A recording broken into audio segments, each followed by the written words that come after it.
शिवजयंतीच्या पार्श्वभूमीवरती पोलीस अधीक्षक अजय कुमार बन्सल यांच्या प्रमुख उपस्थितीमध्ये जालन्यात आज शांतता समितीची बैठक पार पडली। या बैठकीमध्ये शहरामधील हिंदू आणि मुस्लिम समाज बांधव मोठ्या संख्येने उपस्थित होते। शिवाजी महाराज यांच्या जयंतीच्या नियोजनाबद्दल पोलीस प्रशासनाने उपस्थितांची मते जाणून घेत त्यांच्यासोबत चर्चा केली। जयंतीनिमित्त शहरातून उद्या भव्य मिरवणूक काढण्यात येणार असून या मिरवणुकीदरम्यान कुठलाही कायदा सुव्यवस्थेचा प्रश्न निर्माण होणार नाही यासाठी पोलिसांनी खबरदारी घेतली असल्याचं पोलीस अधीक्षक म्हणाले।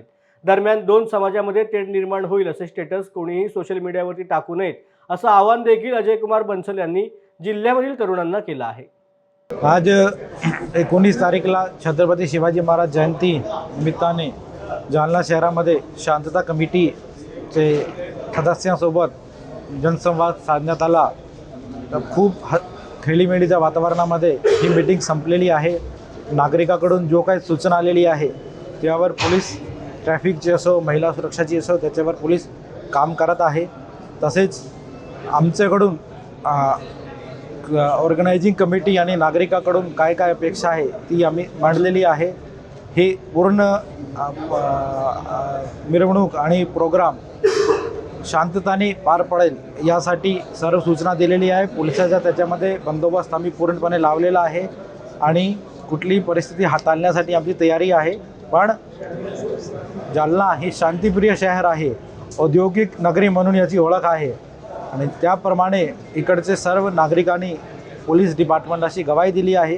ते स्वतःहून पुढाकार घेऊन या शहराची शांतता आणि जातीय सलोखा मेंटेन करण्यामध्ये पोलिसाचा सहकार्य करणार आहे आणि अशीच अपेक्षा मी सर्वांकडून व्यक्त करतो। धन्यवाद। सोशल मीडियावरती आपोआप पसरले जातात, यावर नागरिकांना काय म्हणतात? सोशल मीडिया हे एक दोधारी तलवार सारखा आहे। खासकर नवयुवक जो आहे, टीनेजर्स, त्यांना ते त्याच्यामध्ये खूप बळी पडत आहे। काहीतरी स्टेटस लावणे, काहीतरी मेसेज पसरणे।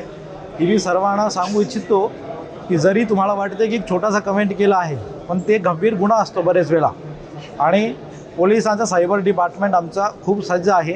आम्ही शोधून काढतो, त्याला थोडा वेळ लागतो, कधी कधी 2-4 दिवस, आठवडा, पण काढतो। त्यामुळे सर्वांना आव्हान आहे, कुठलाही चुकीचा मेसेज का ज्याच्यावरून काय जातीय तणाव होऊ शकतो किंवा दंगा होऊ शकतो किंवा कोणाची धार्मिक भावना, जातीय भावना दुखावली जाऊ शकते, तसा करू नको। ते एक अपराध आहे आणि पोलीस त्याच्यामध्ये कारवाई करणार।